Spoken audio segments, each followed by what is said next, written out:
So now I'm going to go on to the problem that spirituality fixes. And as I think you might have figured out, the problem is the thinker.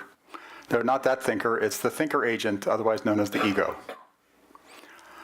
So the thinker is ideal for our civilization, but it's not good at living a happy life. The thinker finds problems everywhere, and that can lead to a negative critical attitude towards life. You've probably met somebody like that has that negative critical attitude. That's his thinker finding problems everywhere. If there is no problem, then that's a problem. I got to solve that problem. I don't have a problem to work on.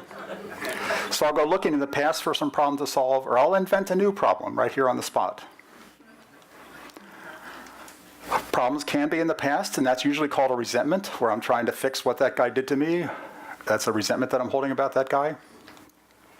Problems can be in the future, and that usually trigger fears, like, oh my gosh, what if all my investments go to zero? How am I going to live in my retirement? Now, thinkers almost always rehashing and rehearsing. For example, it's having conversations with people who are not in the room. People in the past that it had a conversation with, and it's redoing that conversation and figuring out what they wish they had said at that time, or figuring out when I meet that person in the future, what am I going to tell them? Thus, the thinker is the time traveler. It's always going to the past or the future. It's hardly ever in the present, but when it is in the present, it usually complains about the present. The thinker argues with reality. This should not happen. This is bad and wrong. I should not have done that. This leads to an experience or model of the world that's filled with contradictions. The sensory model will say this thing happened. The conceptual model will say this thing should not have happened. Negative emotions are a problem. How do I prevent this from happening again? Positive emotions are also a problem. How do I make sure that this happens all the time? And notice that the thinker can change a positive emotion into a negative emotion. You know, my wife loves me. Oh, but what'll happen if she leaves me? You know, then it goes into fear and anger and all that. Thus, the thinker is an emotion amplifier and an emotional echo chamber that's kind of running all the time. You know, that inner voice is just commenting on this and that and the other thing and stirring up emotions. Buddhism says that the cause of suffering is attachments and aversions, and the thinker essentially also amplifies and echoes attachments and aversions. If we didn't have a thinker, we would be much less attached or averse to what's happening in our world.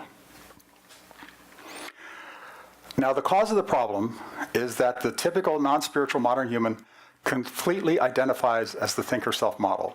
So that human self model that I have, that's equal to the thinker self model. And the reason this happens is that the thinker's inner voice is continually bombarding the experiencer with statements equivalent to, I am, I mean I, and I am in complete control of the body. It's telling the experiencer that's who I am. And the experiencer eventually believes that and updates the human's overall self-model to equal the thinker self-model.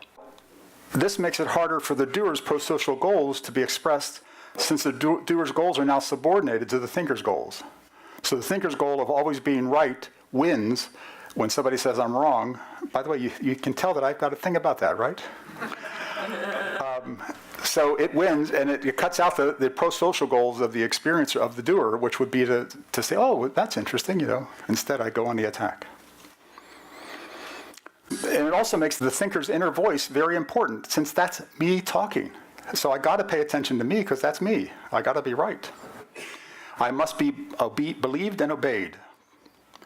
It would be much better if the experiencer and doer treated the inner voice as a suggestion to be considered, not a command to be obeyed.